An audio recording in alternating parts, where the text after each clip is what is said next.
In his new book, Government Gangsters, Real America's Voice contributor Kash Patel, of course a former top White House official, rips the veil off of the deep state to expose who they really are and what they are up to. He joins us live now to talk more about this. Kash, always a pleasure. You and I, of course, have talked about your book quite a bit. One of the things that strikes me, and I think it's an important point to make, you say that this whole idea of government gangsters isn't just Democrats. There are Republicans also who you say are complicit. Terrence, thanks so much for having me on. And, you know, you might be shocked or you might not be shocked to hear that I probably call out more Republicans in my book, Government Gangsters, as government gangsters than Democrats.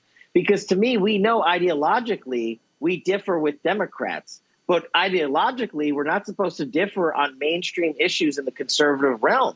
But the problem we had with government gangsters in the Trump administration were people like Rod Rosenstein, Chris Wray, Gina Haspel, Mark Esper, Chairman Mark Milley, and so many other people, Paul Nakasone at NSA, that people may have never heard about, who were Republican appointees that fought Donald Trump because they personally disliked him and wanted to be held in good regard by the rest of the fake news media. So they actually subverted democracy to work against a duly elected president. That's the crux of the book.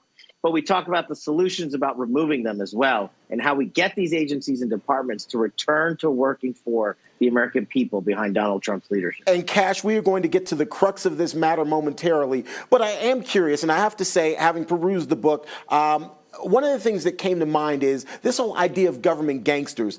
Are you using that term literally, or is there also a figurative meaning there? No, I have literally used this and labeled them. And in the back of the book, there's an index cited government gangsters listed alphabetically in the executive branch that either did serve, were serving, or are currently serving. I think America has a right to know, especially when we send a duly elected president to the Oval Office, who is working in concert with him and his agenda and who is working to subvert democracy. And so I call them out by name. I know they're not going to like it. And that's probably why the Biden administration buried the manuscript for 10 months. Naming them is one thing, taking them down is a second. Yeah. And that's where it's not just about you, it's about all of us.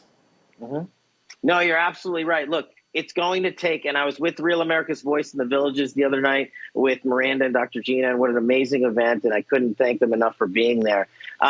It is about our entire country. We need to fix Washington, D.C. by replacing not just the president in the Oval Office, but every single appointee in the government administration. And that takes all of the United States of America. It doesn't take me alone. It's not one network. It takes all of us, and we have to educate them with the facts. Kash, apart from names in the book, the whole idea of government gangsters, who, again, you have named, it seems like this is an institutional thing. It's not just a person-by-person thing. So taking down the government gangsters also implies that you have to take down an institution, if you will.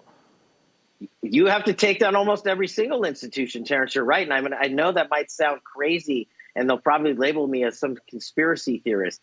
But the FBI, for example, the headquarters component needs to be shuttered. That leadership structure has weaponized justice and created a two-tier system of justice. Just look at them and DOJ, Wray and Garland, that are prosecuting people based on what they and who they worship.